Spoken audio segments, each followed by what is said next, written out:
beautiful. I just want you to know you're my favorite girl. Who are you talking to, Cole? Because we're all wearing the same smile here. Like what? I don't know. There's going to be three disappointments. I'm going to keep it in. Why not? Dangerlings. This is Danger Recall. Oh my goodness, you've already heard one voice. But thank you for joining us on this amazing Tuesday. It is actually Tuesday when we're recording Danger Recall. I'm going to go mad. It's the universe is going to explode because we're doing something on the same day that something goes out. I mean, could you believe it? All right, my name's Colin Hubbard and I am going to be your host for this wonderful little ride called Danger Recall. We're talking about episode 44 and I've got loads of people. This room is so busy right now. Oh my God, get out of my way, James. Sorry, Colin. Oh, I'm trying to get past Scott. Yeah, you keep nudging me in the same place in my arm and I'm holding a mimosa. Well, thank you for letting me pass, but you know what I mean? I'm trying to... oh, my God. What are you doing here, Dan? Oh, you've knocked my crisps over, Colin. Oh, sorry, mate. Oh, I slipped on a crisp and I've fallen into Ross. Oh, you just knocked some of my CBD beer over, for God's sake. Ah, CBD beers. They're good. Check them out. Was it your CBD beer, Ross, or did you steal it from Colin's fridge? Shh, don't tell him. He won't notice. You'll never know, because we all drink CBD beer. Yeah, I've put it in one of the several sugar jars that he has. Don't tell him. There's loads. It'll take him years to find the right one. What do you mean sugar jars? What are you talking about? You've got loads of well, actually, it's tea jars. You've got loads of tea jars. I've got bare tea jars. I've got bare, like, cereal jars. You know... I've got loads of jars. Recycle and reuse. I do love... last time we did a record at Cole's, myself and Ross literally had like a Raiders of the Lost Ark moment, stood there being like, which one is it? All the jars, all identical, differing sizes, but it was like, which one's the caffeinated one? It could be anything. We don't know. What do we do? Let's have a CBD beer from his fridge. I'm out of CBD beers. I need to get some more. That's because Ross drunk them all. Drinking them all. Stop drinking my CD beers. CD beers? Yeah, they've got CDs in them. So I'm terrified about having any of you guys over again because I just know that Ross is going to scathingly pick up on just some odd foible of mine. Nothing obvious. It'd just be some like, oh, why'd you put your books there? Oh, it's weird. I comment on your love of pillows. Fucking pillows. Fucking pillows. I scowl at people who don't have bidets. So, you know. Bidet. But one la die in bidet. Ross, very harsh reaction there to I will scalp you. Not many people in this country got bidets. Yeah, we do. In my house, yeah. Clean asses in my house, mate. Bidet. Yeah, to be honest, we did have a bidet growing up, but you know the little fountain bit in the middle never worked. So we used to just like wash our feet in it. Colin's got one. Colin's definitely got one. I haven't got a bidet. You have. You've been telling us about your CB-Day beers. Hey! Oh, is it B-Day beers? I imagine that. That'd be some dirty beers, wouldn't it? Really? Yeah. So listen, we're talking about episode 44. It's called A Bone in the Dark. Dan, any idea? Why did you choose that? Do you ever play the game Alone in the Dark? Very old. I didn't. Old school kind of horror game. Infograms for life. Games. Infograms for life, yo. Great game. I think it was one of the, I don't think I ever played the full game. I think it was one that I had like a demo of that came on a CD on the cover of a magazine where it's like you can play the first level and then it shuts you off, and so you just, because you're not old enough to have your own money to buy a game for yourself, so you just play the first level about 1,000 times. Yeah, man, they were great, and they had the distinction of being the granddaddy of the sort of isometric wandering about games, a la Resident Evil, which of course came out a little bit later, but French Resident company, and they were great. Really loved crafting, loved those games. This was being recorded 2 years ago, right? What were we doing? It was. I'll tell you when it was. It was the 7th of April, 2019. Oh, they were good days, weren't they? They were good days. Do you remember what you were doing? Does anyone remember what they were doing in April 2019? We should have looked this up, shouldn't we? Nope. I can tell you. Yeah. We would have been. It was my first full year of being really, really busy working at the Tower of London, which I think we'll talk about portcullis is in one of these episodes coming up when we were talking about that. So we were doing an amazing scenario that summer called Escape, where they had somebody abseiling down the side of the Tower of London as part of this show, and we were there. And during part of it, one of my jobs was I was one of the guards, and one of the jobs was, after you told the story, you stand in a particular place which is just kind of to be visible for photos, but also you're there to block people from going into the danger zone where the guy's climbing down, where the guy's abseiling down. And at one point, some horrible snotty kid who had just being a pain for the entire tour just decides, I'm getting that rope, and he just bum rushes the stage, just breaks that thing, rushes straight forward, and I just instant react, just like scooped this kid up in my arm and just hurled him back into the crowd. And I'm just, in my head, I'm just like, I do not know where I stand legally on this right now. I am suddenly so uncomfortable with the position I've been put in. Especially the fact that you hurled him into the crowd. I was just like, it was just like, get him away from the person who is coming down on a rope before he gets, because if he gets injured from that, then we're definitely in trouble. And he kind of landed, and then the other guard, my mate Kyle, who had just had kids, just comes over and just goes full new dad on him, and just like gives him the biggest bollocking in front of the whole audience from this guy in medieval dress, just telling this kid off as a man abseils down behind. It was a beautiful show. It was Ross, Dan showing his amazing ability to mix sort of like parenting skills with wrestling, because the triple suplex you did afterwards was, you know, hey. Double tap, man. Double tap. Once you've engaged a child, you've got to finish them off. Dad threw in the towel, ignored it. Just like, no, he needs to be taught a lesson. I just had a little glance through my emails around April 2019 just to see what I was doing. I was actually auditioning for a show at the time called The Duel of the Empire, which was I did that show. It was The Murder Express, but different. There was an immersive show, and also I bought an SD card. Wow. So there you go. The pillars of heaven shook. That's what I was doing in, do you know what, actually, as well, I've also got an email about doing my show in Edinburgh that year, because obviously I went up to Edinburgh in 2019. So that was when I literally just... I'd done it in Edinburgh, sorry. I was bringing it to the Lion and Unicorn in London. So there you go. And the Unicorn. The Lion and the Unicorn. Both of them. Yeah. That's right. And they are tough crowds. Lion and the Unicorn. They were very hard, very hard to deal with, you know. So there you go. The lesser known Owl and the Pussycat fairy tale. Now you were doing Owl and the Pussycat. I was going Cats in the Cradle, the Lion and the Unicorn and the bird. In answer to your question, Colin, I was going through a very recent breakup. 7th of April 2019, I guess at the time. I was dealing with it by working and performing every second and every hour God sent, and amongst other entirely healthy coping mechanisms, I'm sure. But yeah, is that in your emails as well? Like, yeah, it's in my emails. There was breach of contracts. There's like so many things. There's so many cease and desists all over my emails. Yeah. Okay. Do not list the things you purchased during that word. Yeah. The PayPal receipts, they just speak for themselves. The CBD beers are aplenty. Yeah, it was CBD kegs, mate. I tell you what. Oh, mate. Yeah. Good for the old soul, you know. I tell you who didn't recover, and that's Svetlana Devere. Svetlana Devere. Yeah, we had music from Kevin MacLeod, Sword Coast Soundscapes, Enda Goovney, and Jay Maynard, and Ross Bludgeon. So there you go. That's Jay Maynard. Yeah, not like James Maynard. No, wait, what's his name? Meatyard. His name's Maynard James Keenan. Never mind. Carry on as you were. Okay. Well, big up whoever that is, and we big up France as well. So we big up France. I like that Scott went with lead singer of Tool, and Ross jumped to some guy we worked with once in a club. Yeah.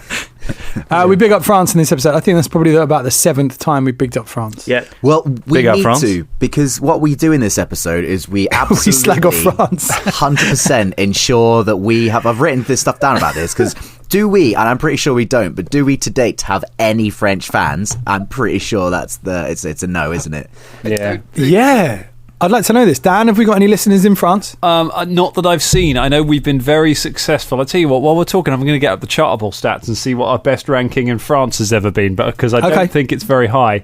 I know that we've done very well in Mexico. We've done very well in Canada and the United States and the UK, obviously. I don't remember us ever popping up in any of the French charts. Neither do I. I sincerely doubt it.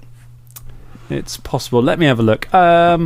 Oh yeah, weirdly, it sharply drops off around April 2019. They were like, oh, they did the Chapelerou, and then they come along and they started having a go at us again. Yes, putting us in. And now you've just turned a load more off as well. Danger Recall. The one that subscribed to the Patreon. I can show you from like Instagram as well that London, Rio de Janeiro, New York, Sydney, and Newcastle upon Tyne are fans, and that'd be the US, the UK, Canada, Brazil, and Australia.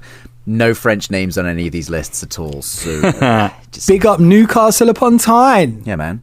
Yeah. Newcastle. Let's not isolate them. You know, one of the key members of the Danger Club has a French name, Philippe.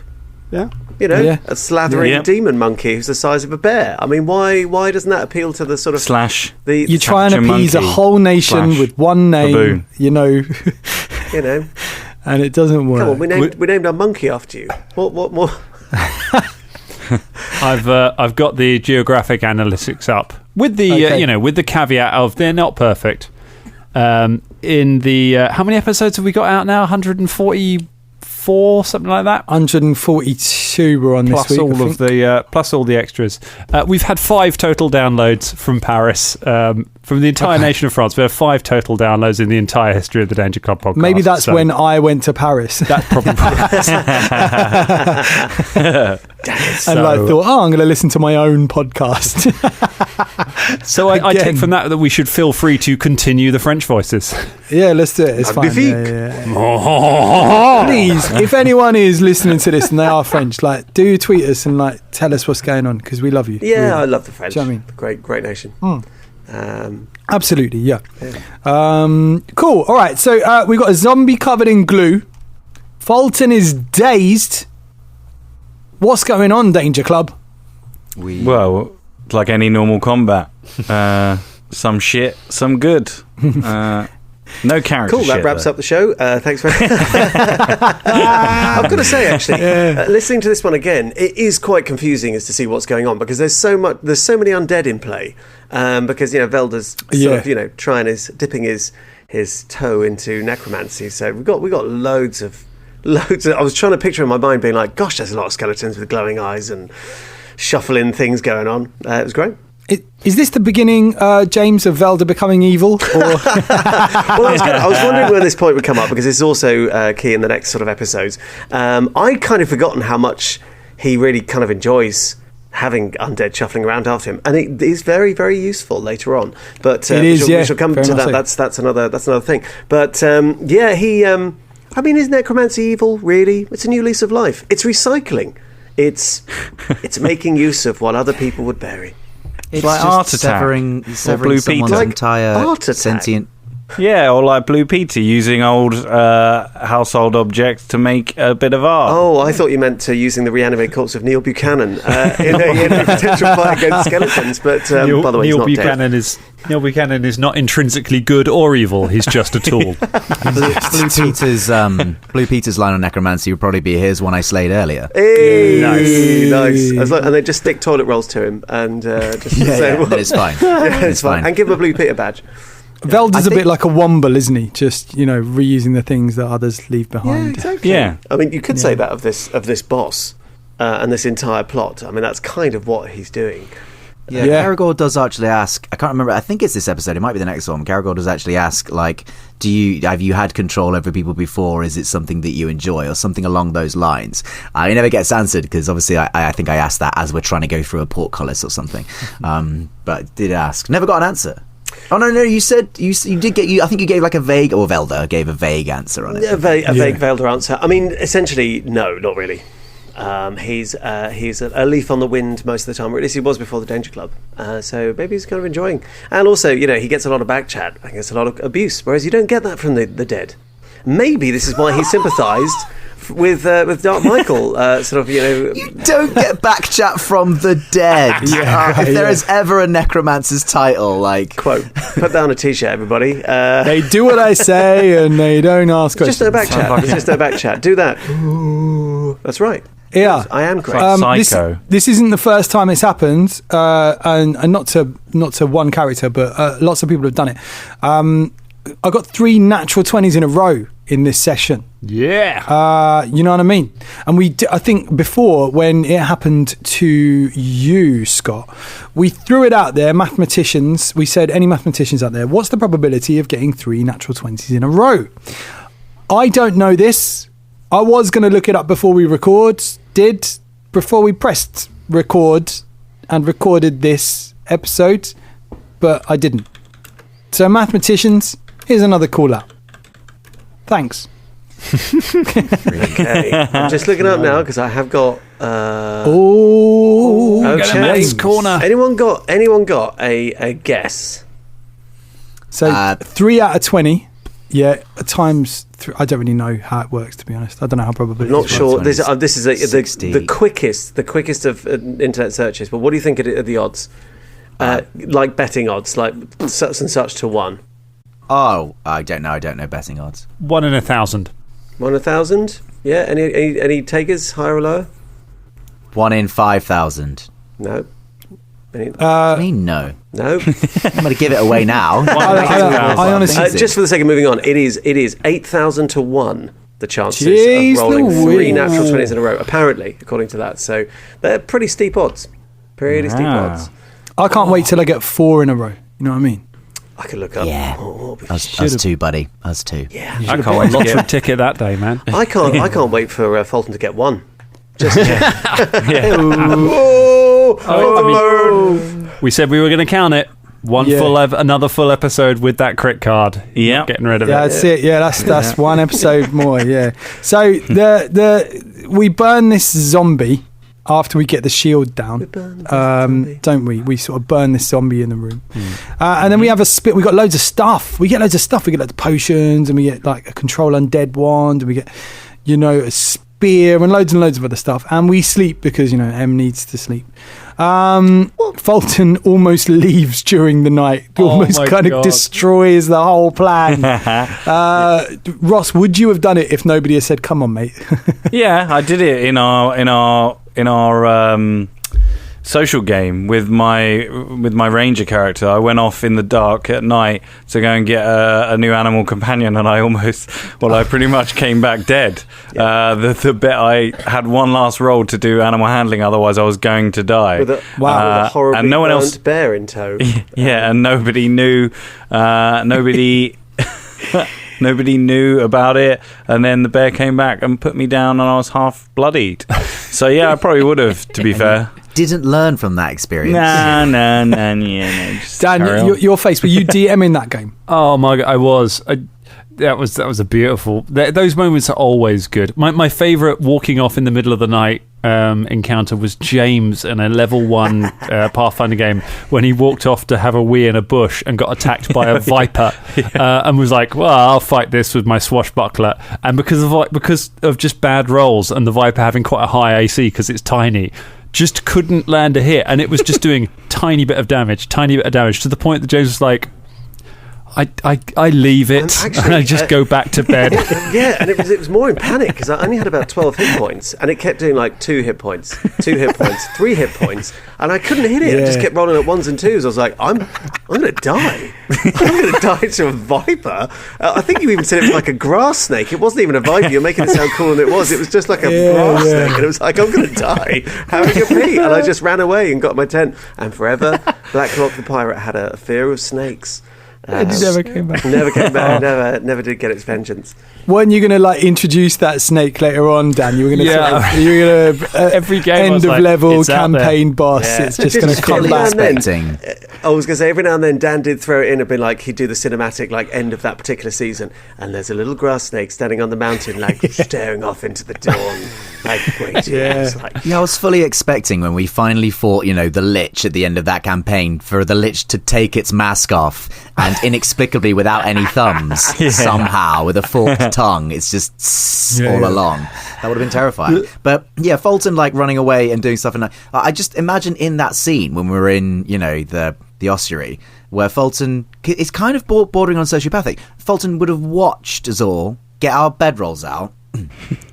Sort everything out, build a little fire, eat our food, slowly watched it all silently, staring, and then as soon as we went to bed, without a word, we just turned round and walked off, knowing full well what was happening, in absence of any of the context, having taken it all in.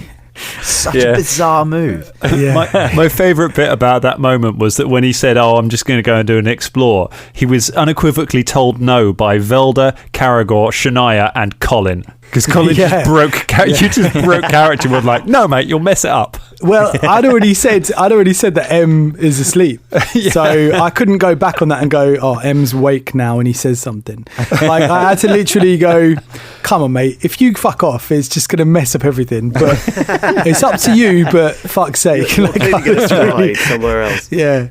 It was good. I wanted to ask all of you guys something about a decision you made around this point, which was that you decided to take Svelanus Devere alive. Once you dropped him, you made the call that you were going to heal him back up and tie him up and take him back alive.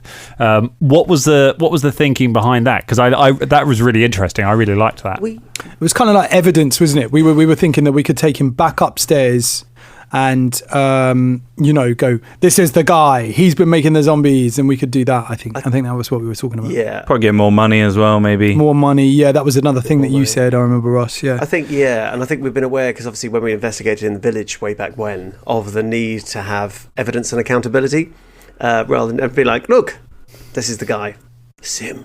He can explain it, so we don't have to. Bye. It was also it was a nice choice. It was definitely that, I think, because we were just being thorough, because we could have taken him alive and it would have been, he can explain, and also he can undo some of the shit that he's done down there, as opposed to us just blindly wandering around stabbing stuff. We can do that, but the more efficient solution is probably within the guy who created the problem in the first place, I guess. It was a nice choice, actually. Really nice choice. Now you mention it, Dan. I really liked it. I think it just... I always like that kind of... You know me, we've talked about it a bunch on Dangerous Wednesdays and things like that. I'm increasingly dislike the idea that every adventure finishes with you just killing everything in the room and then that's how you win. I like that sometimes that is the... it can be fun to kill the monster when it's a monster, but I like that there's sort of two sides to it. And it's something we've done a lot more as we've kind of gone further on. So it was nice to see that kind of quite early on coming up in the story. Also, Colin, I don't know if you caught this, but in this episode, Caragor says, in when he's reasoning with someone, Caragor says, "Come on, mate, what are you grateful for?" Shut up. Go ahead. I'm happy. I listened to it. Okay, it's kind of midway through. I don't know, genuinely, if I, Scott, have picked that up from you, Colin, in order to put that into dialect that I might have recently heard. Well, we've already established that Bubba is a thing. Bubba, I'm playing a different version of Bubba. He's quite similar, but he's a different version over in...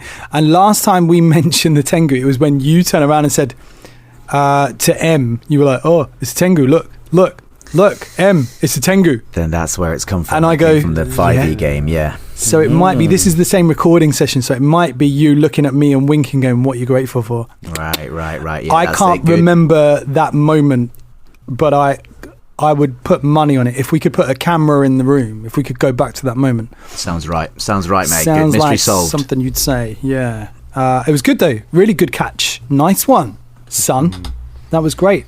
We do a little parody of One Hand in My Pocket.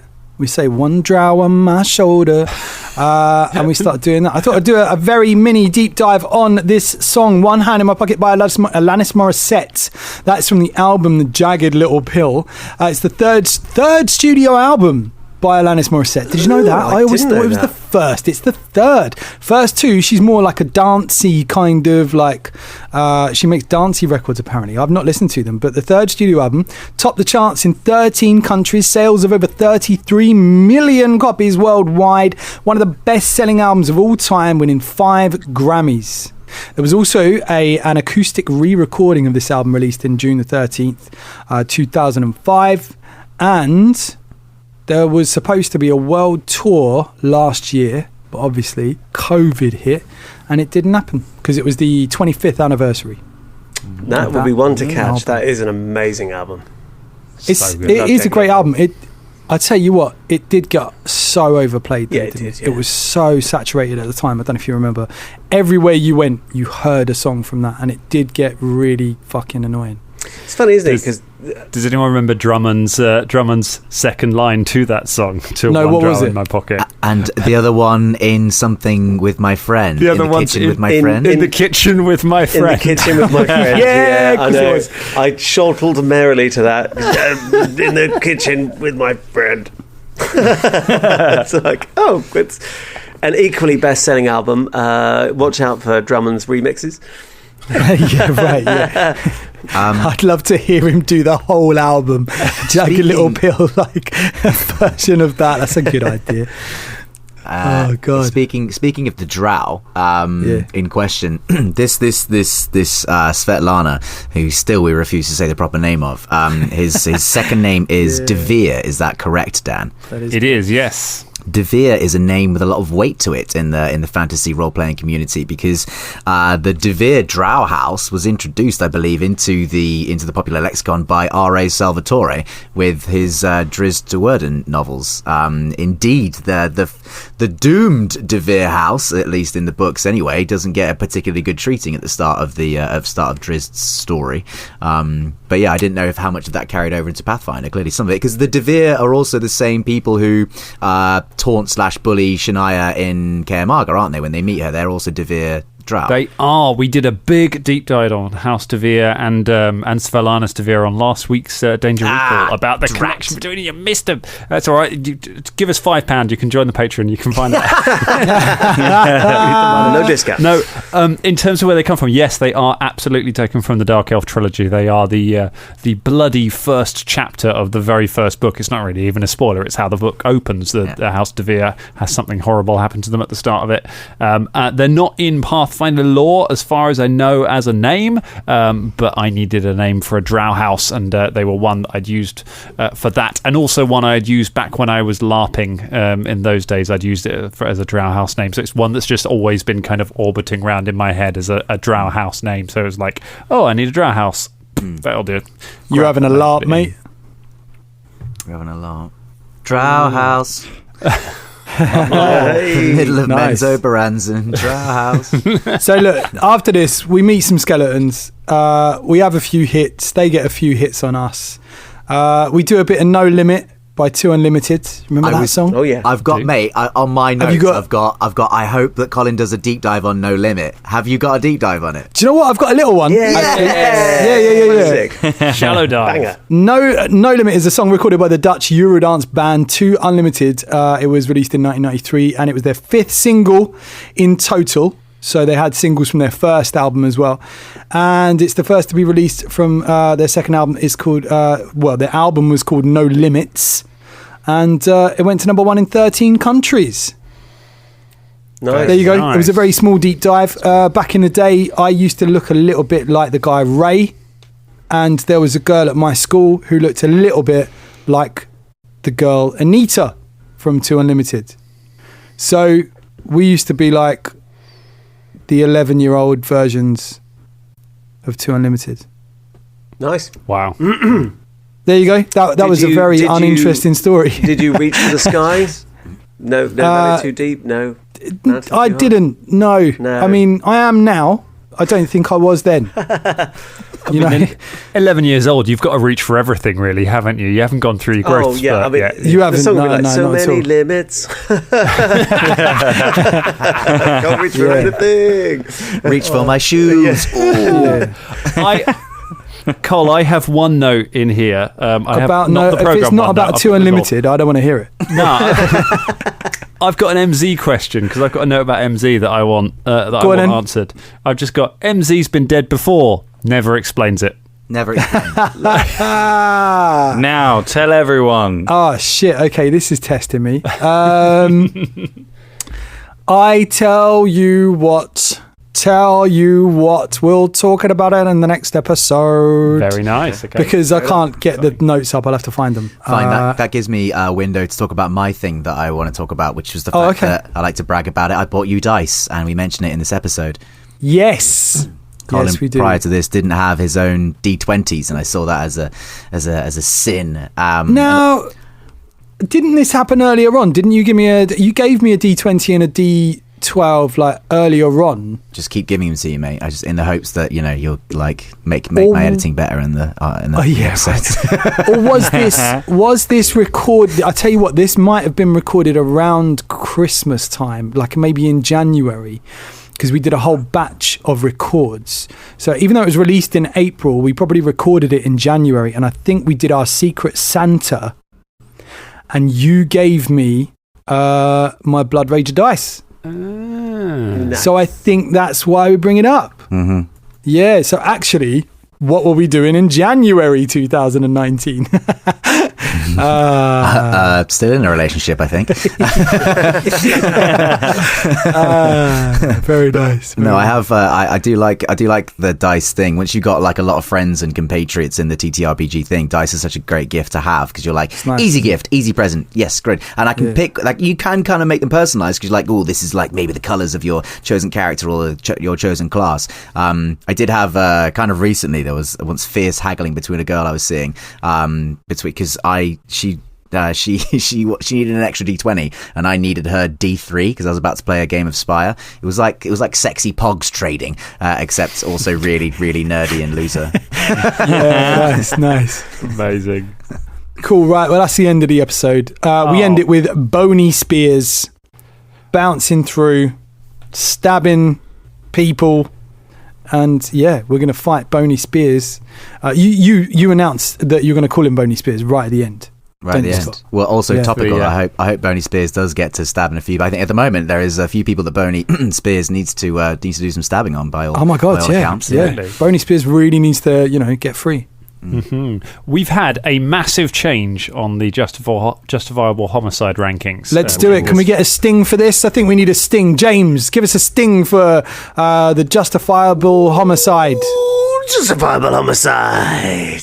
Yeah, nice. That's what we use in court when we're caught on it. So I can tell you that with Ross now crippled with Fulton now crippled with his fumble and Ross crippled with his inability to roll anyway, his lead is rapidly ebbing away. He's still in the lead on 16. However, Caragor is now up to 15 and is right on the verge of overhauling him. MZ still in sort of no man's land on 12 in third place. And we've had another change. Velder has regained fourth place, overtaking Shania after he fell behind after Shania's sort of monkey palooza murder spree a couple of episodes ago. But now he started taking over skeletons. He has pulled himself back up into the top 4. Exciting times. I hope everyone's enjoying the little stat things I'm putting up on the Danger Recall channel on Discord. They're fun. If you don't on our Discord, go on it. You can see some graphics of this. Get on our Discord. Discord is great, Get on our man. Discord. Dan's also, like in the same episode of this, has said that he thinks we should come up with good creative solutions to not killing people and also rewards us with a justifiable homicide tracker to make sure that we know exactly how many people we've killed. I mean, the homicide tracker includes defeats rather than people you've killed. So like Svelanus is credited on it, and like the skeletons are credited that you've taken control of, and generally it's not the name stuck for when it was back in murder times. But are we going to change the name of the Justifiable Homicide Tracker?